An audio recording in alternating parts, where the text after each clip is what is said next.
जागरा क्या होता है? बहुत दिनों से आप ना मेरे मुँह से सुन रहे होंगे कि हमारे घर पे जागरा है। तो जो लोग तो हमारी साइड के उनको तो पता है कि जागरा क्या होता है, लेकिन कुछ लोग बाहर के हैं जिनको नहीं पता, उनको मैं बता दूँ कि जागरा होता है हमारी साइड देवता जी का फंक्शन, जिसमें कि देवता जी को हम एक रात के लिए अपने घर लेके आते हैं। पूरा गाँव इकट्ठा होता है और रात भर देवता जी की पूजा की जाती है। और जो हमारा ट्रेडिशनल फूड होता है जागरे का, दाल सिड्डू वगैरह वो बनाया जाता है और सभी लोग दर्शन करने के लिए आते हैं। और दूसरे दिन देवता जी को लंच करने के बाद वापस या तो मंदिर भेज दिया जाता है या जिनके घर जागरा हो उनके घर देवता जी चले जाते हैं। तो आप सब भी देवता जी के दर्शन कर लो, ये हमारे कुल देवता और आप सभी पर हमारे देवता जी का आशीर्वाद और कृपा बनी रहे। तो मैं स्कूल से जैसे ही घर पहुंची ना, तो देवता जी मुझे रास्ते में मिल गए थे। मतलब कुछ लोग जाते हैं, 10-12 लोग देवता जी को लाने के लिए। तो मैंने भी यहाँ पे थोड़ा सा कैप्चर कर लिया था, घर के पास ही, रास्ते में तो नहीं बनाई थी वीडियो। फिर मैं हो गई थी रेडी, क्योंकि स्कूल से आके मैंने कपड़े वगैरह चेंज करने थे। यहाँ पे मैंने सूट डाठू सदरी पहन लिया था और ये देखो मेरे कज़न्स बैठे हुए हैं यहाँ पे मस्ती करने।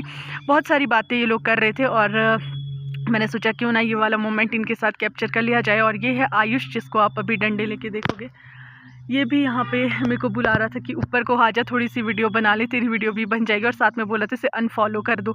मतलब मजाक करते रहते हैं हम लोग आपस में। फिर यहाँ पे मुझे मिला अक्षु, फिर मैं इससे भी मिल गई थी, क्योंकि मैं ना अभी मतलब जस्ट पहुँची थी। तो ये लोग ना सुबह ही आ जाते काम करने, गाँव के लोग। तो मेरे को कोई भी नहीं मिले थे। और ये है मम्मी पापा, अक्षी, मेरे भाई, सभी लोग कुछ ना कुछ डिस्कस कर रहे थे। जैसे फंक्शन होता है तो कुछ ना कुछ, मतलब क्या कुछ कमी तो नहीं रह गई या फिर क्या चीज़ें चाहिए किस तरह से, वो वाली सारी बातें कर रहे थे। और यहाँ पे मेरे एक चाचू लेके आ गए थे मेरे लिए चाय। बोलते थे को ना किसी ने पूछा भी नहीं होगा जब से तू स्कूल से आई। और सच में सभी लोग इतने बिजी थे। और मैं भी उसके बाद ना जैसे ही पहुंची तैयार वगैरह होके थोड़ी सी वीडियोस बनाने चली गई थी, क्योंकि मुझे पता था आज सब लोग बिजी होंगे।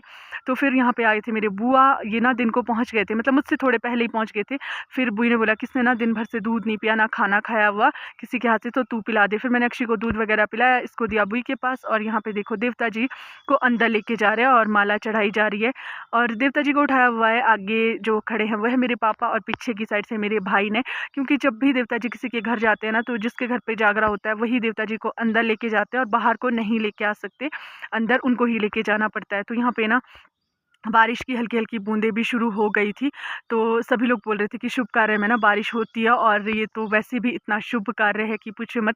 लेकिन हाँ, एक जो सैड न्यूज़ थी वो ये थी कि लाइट चली गई थी। और साथ में ना जिनसे भी पता कर रहे थे वो सभी बोल रहे थे कि कहीं पेड़ गिर गया है, क्योंकि तूफ़ान इतना ज़्यादा आ गया था कि लाइट रात भर नहीं आएगी। तो अंधेरे में ना थोड़ा-सा ऐसे लग रहा था कि यार क्या ही हो गया ये। लेकिन जनरेटर है ना, फिर सभी लोगों ने मिलकर जनरेटर को मतलब ऐसे तारे वगैरह फटाफट से जोड़ी इन लड़कों ने, और सभी में लाइट आ गई थी। तो फिर अच्छा लग रहा था। उसके बाद पूजा वगैरह हुई, फिर हम कर रहे थे डिनर। डिनर में बने थे दाल चावल सिड्डू घी, मतलब जो रोज़ ही बनाया जाता है, और साथ में भांग की चटनी इन लोगों ने बनाई थी। उसके बाद ना जैसे ही सभी को खाना वगैरह दे के फ्री हो जाते हैं, फिर लड़के वगैरह यहाँ पे मेरे कज़न्स और मेरी जो लड़कियाँ कज़न्स हैं वो सभी डांस कर रहे थे। मैं तो सोने चली गई थी क्योंकि अक्षी को ना नींद आ रही थी। और आज बारिश का जैसा मौसम भी था, हालांकि बारिश नहीं हुई थी, हल्की हल्की बूंदाबांदी उस टाइम ही हुई थी जब देवता जी को अंदर लेके जा रहे थे। बट उसके बाद भी मुझे ऐसे लगा कि कहीं ठंड ना पड़ जाए, तो मैं चली गई थी सोने। आज के लिए इतना ही, बाय।